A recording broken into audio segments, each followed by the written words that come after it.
Okay, Mr. Watson here, and in this video we're going to be starting the vascular system of the syllabus, and specifically we're going to start with the circuit systems, the pulmonary circuit and the systemic circuit. Okay, so within the cardiovascular, the vascular system, we have the heart, which we've just covered a lot. But we also have blood vessels and blood, which we're going to cover within the vascular system. And these combined form a transporting system. Okay, a closed transporting system. They transport oxygen, nutrients, and hormones. And the hormones we've just been discussing, adrenaline and noradrenaline in the last video. Okay, but they also remove waste products as they are produced. Okay, we have two separate circuits, the pulmonary and systemic. Okay, and as we should know from when I introduced the general characteristics of the heart, it's a dual pump, so it shouldn't be surprising. Okay, so what we're going to do, we're going to take a look at these circuits, and basically it's going to link to the pathway of blood from the cardiovascular system. Okay, so let's start with the pulmonary. And if you remember from my previous video, whenever we're talking about pulmonary, we're dealing with the lungs. Okay, so almost from the diagram you saw on the last slide, we can just focus on the top half. And what the pulmonary circuit does, okay, it carries deoxygenated blood to the lungs and oxygenated blood back to the heart. So basically we have this circulation of blood through the pulmonary artery to the lungs and pulmonary vein back to the heart. Okay? So there's the pulmonary artery, and this carries deoxygenated blood to the lungs. Okay? But on the way, and we'll be going into this in much more detail in some other videos, it goes through a capillary bed.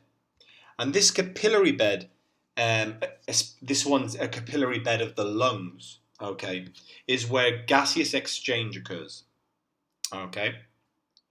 And then after that happens, okay, we go into the pulmonary vein, and that carries oxygenated blood to the heart. And also a nice reminder of why we don't only associate pulmonary with either deoxygenated or oxygenated blood, because you've got one pulmonary artery carrying deoxygenated blood and one vein carrying oxygenated blood. So it's a nice reminder to not make that generalization. So this is pretty much the pulmonary circuit then. It's carrying deoxygenated blood to the lungs via the pulmonary artery and oxygenated blood back to the heart via the pulmonary vein after gaseous exchange in the capillary bed of the lungs. So moving down then to the systemic circuit, and one we often associate with exercise, okay, this particular route. So it's the circulation of blood through the aorta to the body and vena cava back to the heart. So it carries oxygenated blood to the body and deoxygenated blood back to the heart. But as you can see there, we've got another capillary bed. So here's the aorta, okay, so out that aortic valve, and it carries oxygenated blood to the body, okay, or organs. But if we just focus on exercise to the body, we then hit this capillary bed, okay, where gaseous exchange occurs at the body tissues, okay? So through the capillary bed and then into the vena cava where it carries deoxygenated blood back to the heart. So it should be fairly simple as it links to the pathway of blood, which we've already covered, but it's just remembering the pulmonary deals with the lungs. So pulmonary artery, pulmonary vein. And the systemic, we have the aorta and the vena cava with capillary beds in between. What we're going to do now is we're going to take a closer look at the blood vessels in this video. Okay? So, here, before we go into in detail of each specific one, here's the order. So there's the artery, if we've just been focusing on the aorta. When it gets to that capillary bed, we actually have something else called arterioles, smaller arteries. Okay. After the arteriole, we have the capillary bed, or a capillary. Okay. Then a venule, and then a vein. And that's the order we're going to look at this. So if we were focusing there on the systemic circuit system, we'd have the aorta, an arteriole, a capillary, a venule, and then the vena cava.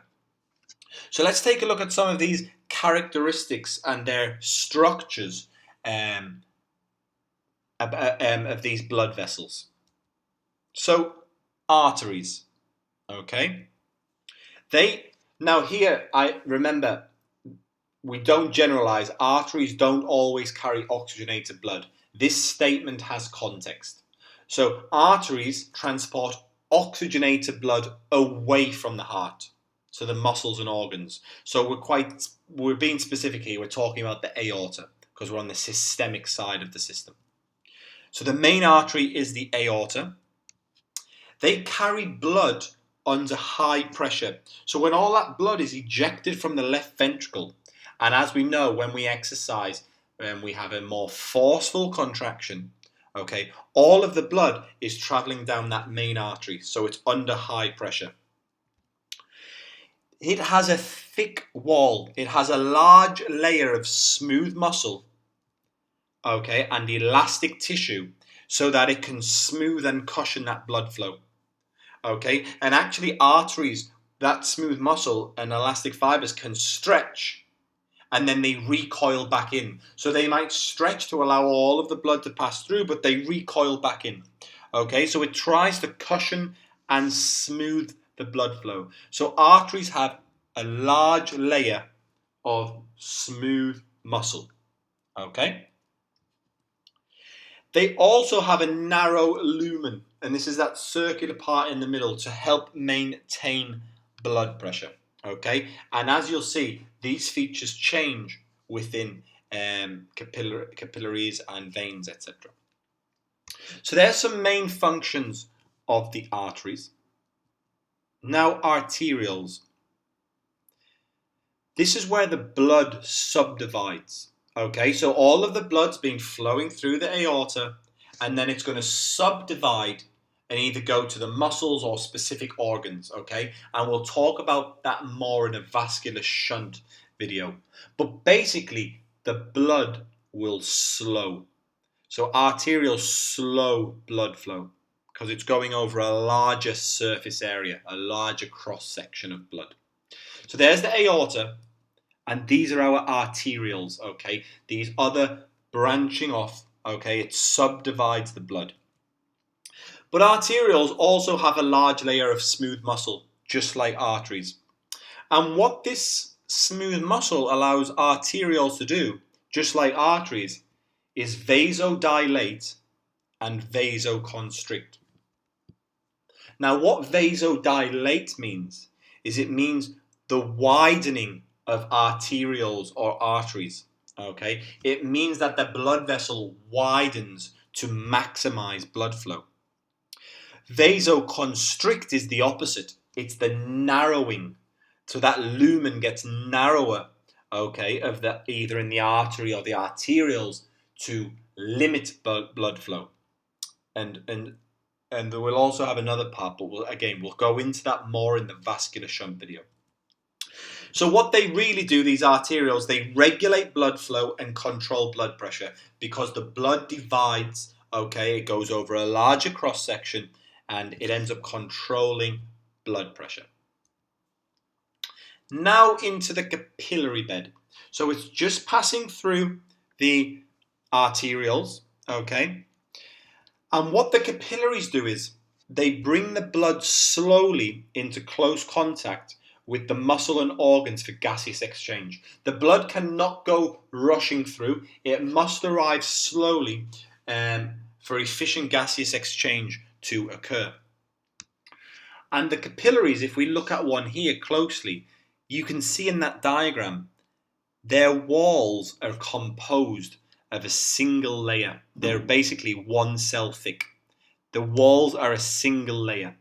And the reason they're that thin is to allow the exchange of gas, nutrients, and waste. So basically to allow gaseous exchange to occur. So the capillary structure helps its function.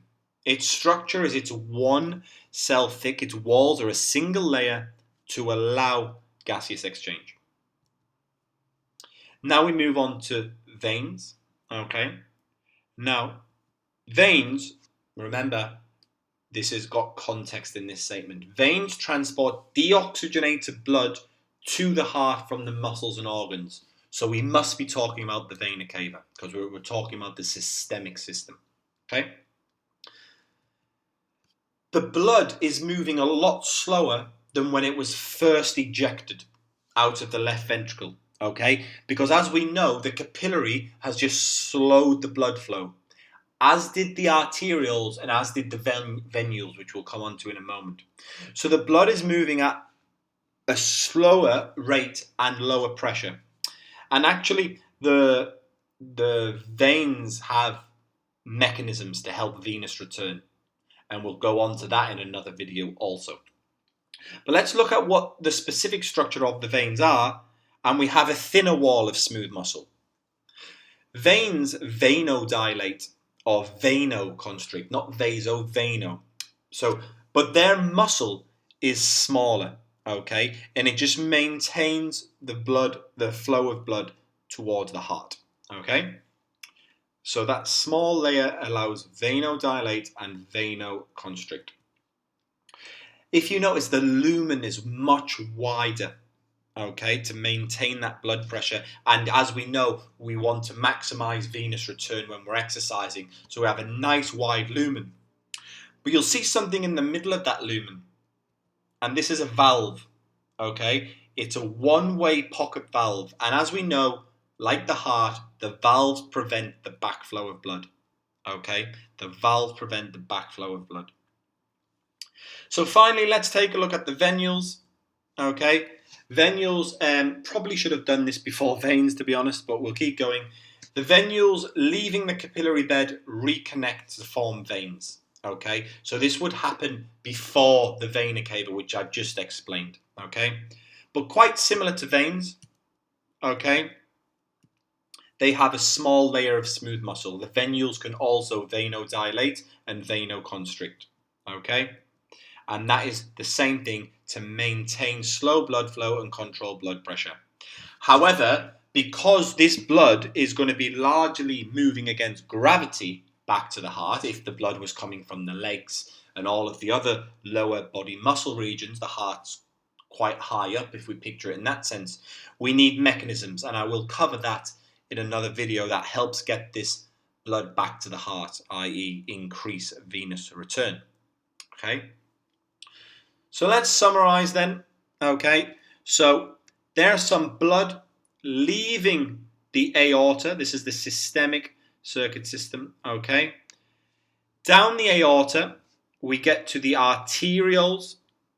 The blood will spread. Okay, it will go over a larger cross section, move through the arterioles to the capillaries. In the capillaries, gaseous exchange will occur, okay? Oxygen to the muscles, carbon dioxide is picked up, okay? The blood is now deoxygenated through the venules, back into the vena cava, and back to the heart, okay?